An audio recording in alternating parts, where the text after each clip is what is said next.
सो कर्म पहले या भाग्य पहले। कर्म हमें लगता है कि हमारे भाग्य से ही कर्म आता है, सही बात है। और ज्योतिष शास्त्र में पहला 9th हाउस भाग्य का है, 10th हाउस कर्म का है। लेकिन कर्मयोग सूत्र के अनुसार आप जब कुछ भी कर्म करते हो, कर्म जो सामने आ रहा है उससे निष्काम भाव से अगर हम कर्म योग को आचरण करेंगे, खाली कर्म से कोई भाग्य नहीं बदलता। कर्म योग आचरण करना पड़ेगा, यानी जो भी कर्म हो रहा है उसे दृष्टा बन के, साक्षी बन के, आत्मा बन के, भिन्न बन के देखना। और कोई भी काम को छोटा नहीं समझना, बड़ा नहीं समझना, जो काम आए। हमारे शास्त्र में बताया गया, चप्पल का सिलाई से लेके चंडी पाठ तक, यानी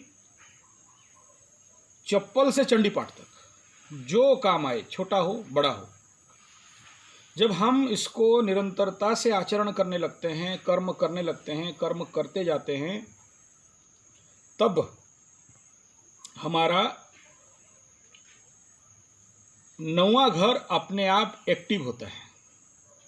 यानी 10वां घर में सीक्रेट है 9th हाउस का, और 9 और 10 कर्म और भाग्य जब एक्टिव होता है तो 11th हाउस, जिसको हम लोग कहते हैं लाभेश, या लाभ शब्द का अर्थ यहाँ पर ऐसा है कि जहाँ कर्म करने के उपरांत हमें एक मीनिंग मिलता है, एक जीवन का एक अर्थ होता है।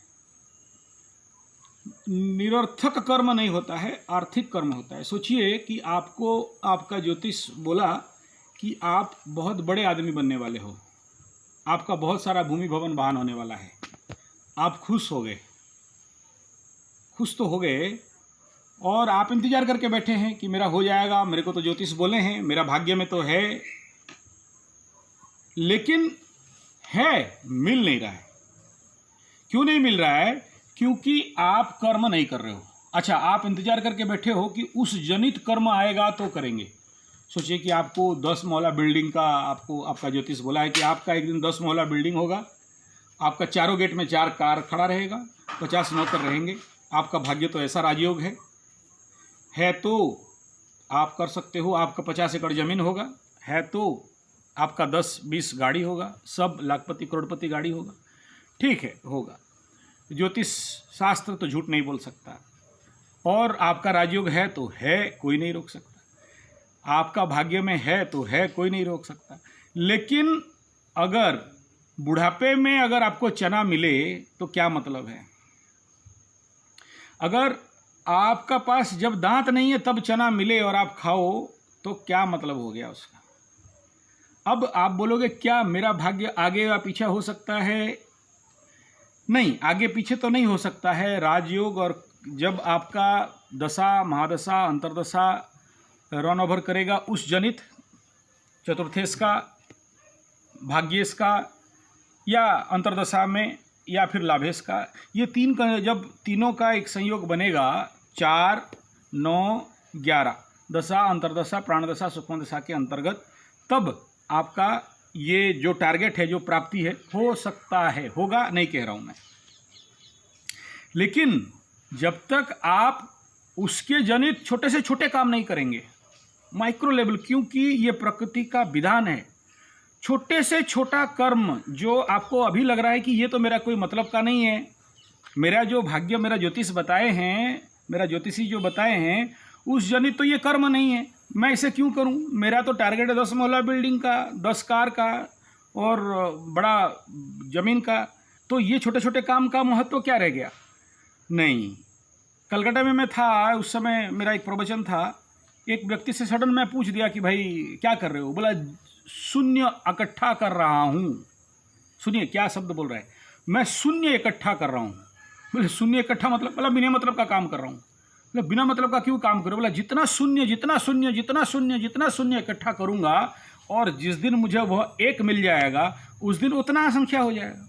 अगर मैं जीवन में 3 शून्य इकट्ठा किया हूँ तो 1000 में बैठूंगा, और अगर जीवन में मैं 5 शून्य इकट्ठा किया हूँ तो लाखों में बैठूंगा, या 6 या 7 किया हूँ तो करोड़ों में बैठूंगा। और अगर मैं 100 शून्य इकट्ठा किया हूँ तो सोचिए प्रारब्ध संख अरब और खरब और उतना मेरा जीवन का भाग्य होगा। तो भाग्य के लिए शून्य का इकट्ठा करना, जुगाड़ करना, संग्रह करना, यानी कर्म को निस्वार्थ भाव से, निस्वार्थ भाव से, और उसे कर्म संन्यास समझ के कि ये किसी का भी कर्म हो मुझे करना है क्योंकि मेरे सामने आया है। जैसे बोलते हैं द कॉल ऑफ नेचर, प्रकृति का बुलावा आ गया, ऐसे ही कर्म का बुलावा आ गया। वो चाहे किताबों का संग्रह हो, रद्दी उठाना हो, चाहे आप ऐसे समझ लो खेती करना है, मिट्टी खोदना है, खाद बनाना है, गोबर उठाना है। आपको लगेगा ये क्या काम करा रहा है। नहीं नहीं नहीं, इससे आपका जो कर्म के कारण जो भाग्य बद्धित होके है, ब्लॉक होके है, बद्ध होके है, बंधा हुआ है, उन छोटे छोटे शून्य कर्म से उस लक्ष्य तक पहुंचने के लिए आपका भाग्य एक्टिव होने लगता है। आपके पास ऐसे बड़े बड़े अपॉर्चुनिटीज आते हैं। मैं बचपन में मेरे को कोई बोला कि वो एक जो लकड़ी का काम करता है वो बोला लकड़ी उठा दो, मतलब हाँ उठा देंगे, तो उठा भी दिया। ऐसे ही मैं मंदिर में या सत्संग में जाके चप्पल उठाता था, तो मेरे को उसके लिए बेस्ट वॉलंटियर अवार्ड में मिला। तो मेरा गुरुजी बोले यार चप्पल उठा रहा है, बोला हाँ चप्पल उठा रहे हैं, क्या हो गया। ऐसा भी समय आ गया, एक बड़ा सत्संग था और उसमें कुत्ता पोटी कर दिया, तो मैं पोटी को उठाया, कुछ नहीं था वहाँ पर व्यवस्था, और स्वामी जी का आने का टाइम भी हो गया था, तो हाथ में उठा के फेंक दिया।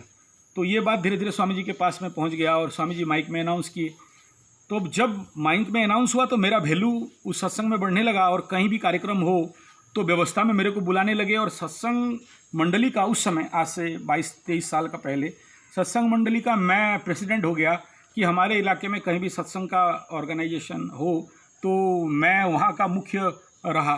सोचिए, एक पोटी, कुत्ता का पोटी उठाया और मेरा ओहदा कहाँ पहुँच गया, सत्संग के पूरे सत्संग केंद्र का प्रेसिडेंट बन गया, उतना कम उम्र में। यानी उनको ये पता चला कि ये कुछ भी कर सकता है, इसके लिए कोई काम छोटा नहीं है, बड़ा नहीं है। और डिवेल लाइफ में जब स्वामी सच्चिदानंद जी महाराज आने वाले थे, झाड़ू मारने वाला कोई नहीं था, तो मैंने पूरा फुल सत्संग हॉल गेट एंट्रेंस तक अकेले सुबह बिफोर 5 उनका 5 बजे उनका मॉर्निंग सत्संग होता था, उससे पहले आके झाड़ू मार के दरी डाल के, मेरा पांडव गुरुजी हैं उनको पता है, सारा करके रेडी करके अपडेट स्वामी जी आने से पहले सब बोला। कोई ज़्यादा भक्त, कोई ज़्यादा डिवोटीज नहीं दिखाई दे रहे, इतना सारा झाड़ू कौन कर दिया, संजय। और in that time I was class 6 और 7 ऐसा कुछ पढ़ रहा था। तो मेरे को फिर वहाँ अनाउंस किए कि अरे एक बच्चा इतना सारा कर्मयोग कर रहा है। तो देखिए, कृष्ण भगवान भी अपने जीवन पे इस चीज़ को बड़ा सहजता और सरलता के साथ दिखाए। जब यज्ञ होने लगा, युधिष्ठिर यज्ञ करने लगे, तो जो ब्राह्मण लोग, ऋषि मुनि लोग आए, उनका जूठन कौन उठाएगा, उनका चप्पल कौन साफ करेगा, तो लॉर्ड कृष्ण करेंगे। लॉर्ड कृष्ण बोलते हैं मैं करूँगा।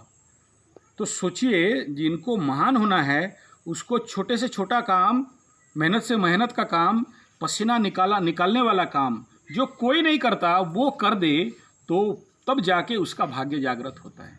और अगर उसके अंदर वो ईगो आएगा या इन्फिनिटी कॉम्प्लेक्स आएगा, मैं इतना पढ़ा लिखा हूँ, ग्रेजुएट हूँ, साइंस ग्रेजुएट हूँ, डिप्लोमा हूँ, डिग्री हूँ, इंजीनियर हूँ, ऐसे काम मैं करूँगा, ऐसा भावना अगर आ गया तो याद रखना भाग्य नहीं खुलने वाला है, और वो कॉम्प्लेक्स ही आपको ले डूबेगा और आप जीवन में कोई बहुत औधापूर्ण काम या बड़े लक्ष्य तक, और जो मैं बोला कि द हाउस ऑफ 11 एनर्जी, जो कि the meaning of your life, completely meaning of your life, and 12th आके डिस्ट्रॉय हो जाता है, डिस्ट्रक्शन, लॉस हाउस, वो वहाँ तक नहीं पहुँच सकते। आज अगर 12th हाउस को पॉजिटिव एस्पेक्ट से देखा जाए, विदेश गमन का स्थान, यानी विदेश में आप जाओगे और उसके लिए आपको गर्व अनुभव करना है कि मेरे को America, German, Japan, England, Holland, Poland सब जाने का मौका मिला।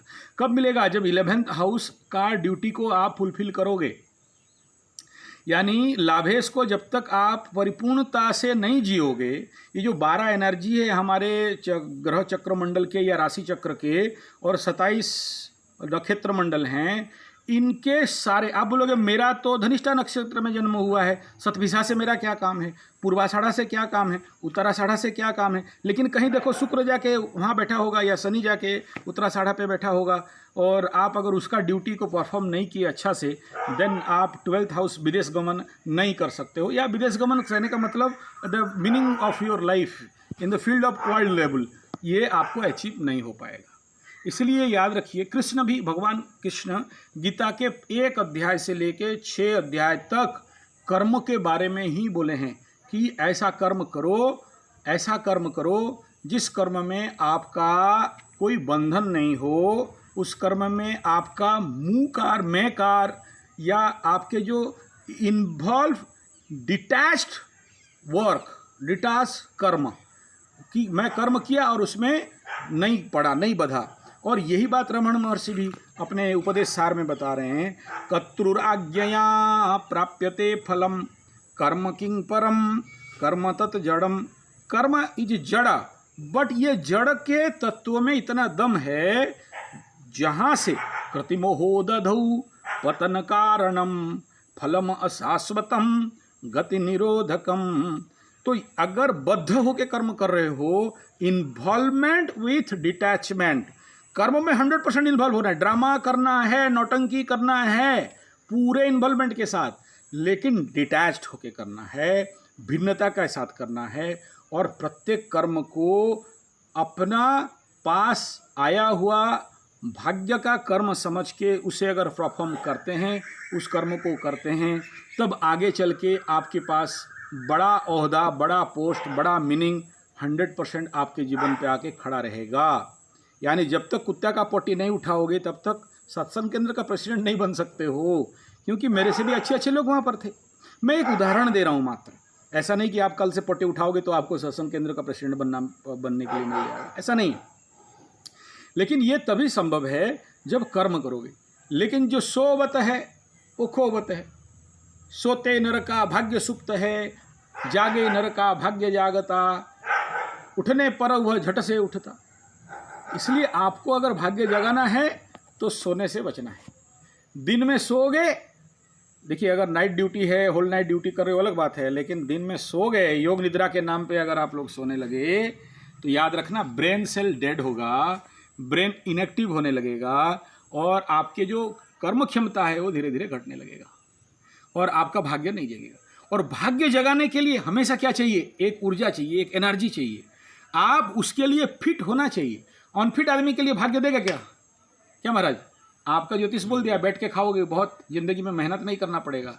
लेकिन वो जो मेहनत नहीं करना पड़ेगा उसके लिए प्रारंभिक मेहनत तो करना पड़ेगा, और प्रारंभिक मेहनत नहीं करते हो तो बैठ के खाने का भाग्य नहीं आएगा।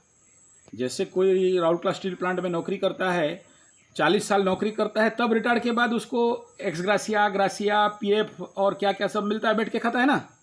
ऐसा ही है जीवन। और अगर आप कहते हो कि नहीं मेरे को तो बैठ के खाना है, फिर बैठे रहो और खाते रहो, जिंदगी आगे चला जाएगा और आप पीछे रह जाओ। जैसे अभी देखिए सितंबर में राहु और केतु का गोचर चेंज होने वाला है, यानी धनु से निकल के केतुदेव आएंगे वृश्चिक में, और इधर मिथुन से क्रॉस करके जाएंगे वृषभ में। अब क्या होगा देखो, ये दोनों राशि जहाँ पर ये दोनों ग्रह राहु और केतु मूव ऑन करेंगे, पास ऑन करेंगे या ट्रांजिट करेंगे, वहाँ पर जब जाएंगे और वहाँ वो बकरी गति वहाँ करेंगे, तो उस राशि लग्न के लोग के अंदर का उथल पुथल चालू हो जाएगा। जैसे 2017 में मकर राशि में उनका गोचर 17 में शुरू हुआ, भाई सितंबर आसपास कहीं हुआ। तो मकर राशि जितने थे, मेरा जितने कनेक्टिव मकर राशि थे, उनका जीवन में भी उथल पुथल चालू हो गया। देखो इधर से उनका 7.5 का स्टार्टिंग हो रहा है और इधर केतु का गोचर हो रहा है, तो उनके जीवन में भूचाल आना चालू हो गया, गड़ा मुर्दा उखड़ने लग गए। उनके जीवन पे बहुत सारा अनहोनी या होनी, फायदा या नुकसान दोनों पे होने लगा। तो उस समय फिर सारा हिसाब निकास बराबर, बैलेंस शीट निकला। अगर अच्छे कर्म किए हो तो उस समय आप सेव हो जाओगे, बुरे कर्म किए हो तो आपको अपॉर्चुनिटी कहाँ से मिलेगा? बात समझ में आ रहा है? उस अपॉर्चुनिटी तभी आता है जब उस अपॉर्चुनिटी को हम लोग क्या करते हैं, धैर्यपूर्वक इंतजार करते हैं।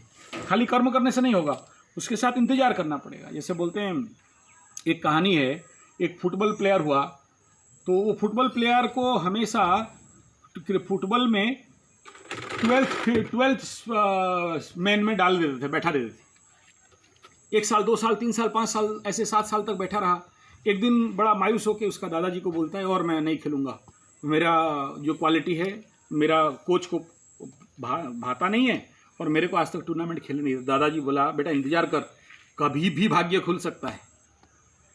और तुम क्योंकि इतना मैं देखा हूँ तुम्हारा प्रैक्टिस पूरे इन्वॉल्वमेंट के साथ पूरे अच्छा से प्रैक्टिस करते हो, और जब तुम्हें मौका मिलेगा उस दिन तुम अपने को साबित करोगे, प्रमाण करोगे।